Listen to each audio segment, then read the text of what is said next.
చలో ఇక మా తమ్ముడేదో మంచి గమ్మత్ ముచ్చట పట్టుకొని వచ్చిండట. ఓసారి చూద్దామా ముచ్చటేందో. ఓ తమ్మి షురు చేయరా ఇక. ఇగోనులా ప్రమాదాలు అయితే ఎప్పుడు ఏ దాపెంబటస్తాయో మనం అయితే ఊహించలేము. ఎందుకంటే మనము దారెమ్మటి పోతా అంటే ఆయనతో పురుగో బుషో గుట్టి మనం పుట్టుకున పోవచ్చు, లేదంటే అటు పక్కకి వెళ్ళిపోతా అంటే ఆ లారో బస్సో ఆటోవో స్కూటరో ట్రాక్టర్ వచ్చి మనకు తలిగి టక్కర్ కూడా కావచ్చు. ఇక గాయంతెందుకు అన్న, ఇక నువ్వు నిండు నూరేళ్ళు చల్లగా ఉంటావే అని అన్నవో లేదో తెల్లారి పాపం వాళ్ళు శివమై తీరవచ్చుగా. ఇగో అట్లుంటుంది. అందుకనే మనం ఎక్కడున్నా కూడా మనమే జాగ్రత్త పాటించాలి.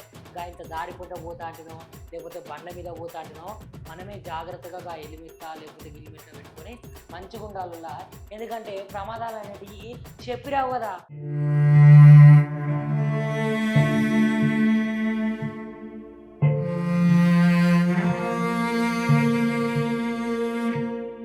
ఇగో నేను మీకు ఈ ముచ్చట ఇప్పుడు ఎందుకు చెప్తాను ఎరికైనా ఉందా. ఇగో పాపం సికింద్రాబాద్ ఉన్నది కదా, ఇంకా సికింద్రాబాద్ కంటోన్మెంట్ బొల్లారం దగ్గర ఒక అన్న వాళ్ళ ఆవిడకట పానం మంచిగా లేదట. అయ్యో ఇక నా పెళ్ళానికి పానం మంచిగా లేదు కదా అని దా అన్న అయితే ఆ అక్కను స్కూటర్ మీద తీసుకొని దారెమ్మడిపోతా అంటే అనుకోకుండా సడన్గా మీదికి వెళ్ళి చెట్టు కొమ్మ ఇరికి వాళ్ళ మీద పడ్డదట. ఇక చూసిర్రా గాచారం చల్లకుండా ఆ ఇద్దరి మీద చెట్టు కొమ్మ పడ్డా కూడా పాపం ఆ అన్ననే అక్కడికక్కడికి చచ్చిపోయినట్టు కూడా.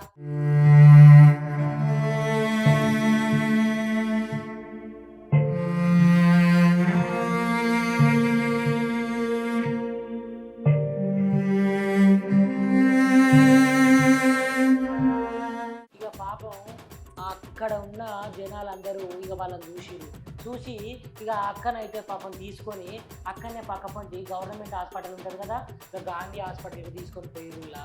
ఇక అక్కడైతే తీవ్ర గాయాలైనట అక్కకు. ఇక అక్క కూడా పాపం ఎట్లుంటుందో ఏమో అని అందరు పరిచయం కాబట్టి.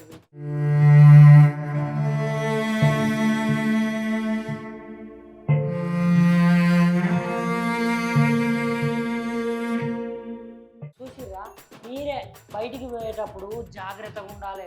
వర్షం కొడితేనేమో గొడుగు పట్టుకోవాలి, బండి మీద పోతేనేమో హెల్మెట్ పెట్టుకోవాలి.